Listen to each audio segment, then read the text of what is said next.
Hare Krishna, Vanakkam. In the previous video, what did we see? We saw the 5 subjects of the Bhagavad Gita. And what are they? Ishvara, Jiva, Prakriti, Kala, and Karma. And now in this video, we'll talk a little bit about the Super Soul or the Paramatma. Let me quickly share my screen.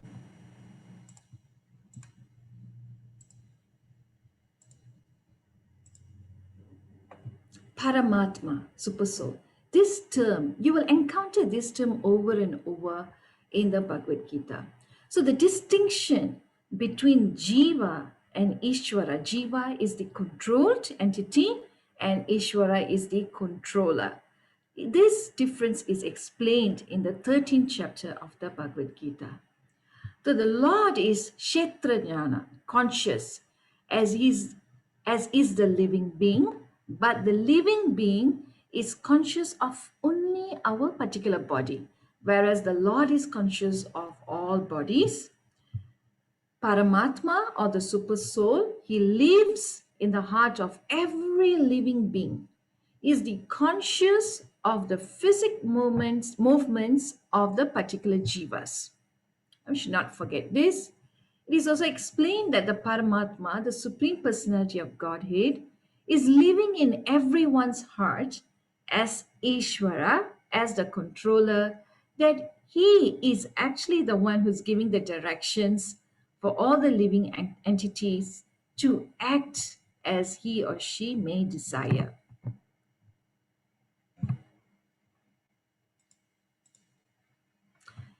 We are forgetful.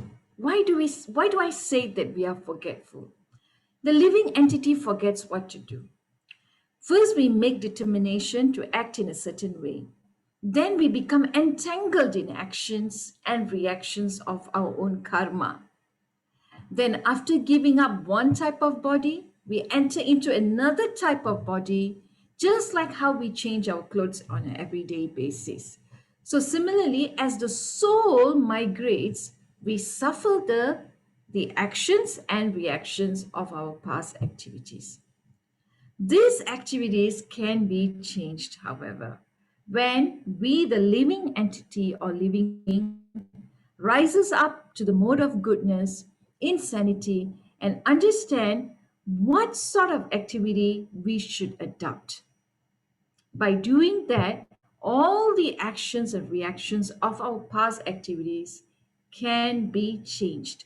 And this is why karma is not eternal. The good news is we can change karma. We want to enjoy more, as we say, or want to reduce our suffering more, then what do we need to do? This karma, luckily for us, it is quite fortunate that we are able to change karma with this knowledge. And how do we then convert that knowledge into a practical application? These are the information which is contained in the Bhagavad Gita as it is. What is our consciousness at the present moment? Our consciousness at the present moment is materially contaminated. So the Bhagavad Gita will actually teach us how to purify this materially contaminated consciousness. Right now, we are thinking, we are identifying ourselves with the body. But what is our true identity? Is our true identity really this body, or is it something else? So, in a pure consciousness, when we attain that, our actions then will be dovetailed to the will of the Ishvara. And that is the one which is going to make us so happy and contented. It is not that we have to stop any of these activities, rather, we purify them. And this purificatory process is known as bhakti. And activities in bhakti will appear like a normal, ordinary activity, just like how now you're listening to this video. You may think that, oh, you're just listening. But let me tell you that this is actually an act of bhakti. This is certainly going to purify because we're discussing the highest knowledge here, which is the knowledge of the Bhagavad Gita. Conditioned soul. So we are the conditioned soul. We are materially contaminated, so we are called conditioned. This false condition, of course, is the impression that I am this body. That's our false ego, that I'm the product of material nature. I'm so ill. I'm this, I'm that, I'm so on and on. And one who's absorbed in the thought of bodily conception cannot understand his situation. Bhagavad Gita is spoken to liberate one from the bodily conception of life. And one who wants to set himself free, who wants to become liberated, must first learn that he is not this material body. This is a very, very important topic in the Bhagavad Gita. And mukti or liberation means this freedom from this body or this material consciousness. To know that we are the eternal soul and not this body. This consciousness is I am, what am I? This is contaminated. So here we are thinking along the lines that, oh, I am the Lord of this, I am the enjoyer of this. The world revolves because every living being thinks that he is the Lord and creator of the material world. So the material consciousness has two physic divisions. One is I'm the creator, the other is that I'm the enjoyer. But actually, we are not the creator, nor are we the enjoyer. The Supreme Lord is both the creator and enjoyer. And we, the living entity, are just part and parcel of the Supreme Lord. So we are just a cooperator. We are just acting under the directions of the Lord's agents, the material universe, the time, everything. We are controlled. There is no doubt about that. And who is this transcendental person? He is the supreme truth. He is a transcendental person. This is confirmed in all Vedic literatures. Nityo Nityanam Chetanas Chetanam. So it is not that he is impersonal. As we are all individual living beings, we have our individuality. So similarly, the supreme absolute truth, who is the ultimate person and realization, has a complete form. And his form, Krishna, is realization of all the transcendental features which are Satchit Ananda, eternity, knowledge, and bliss, in complete Vigraha form.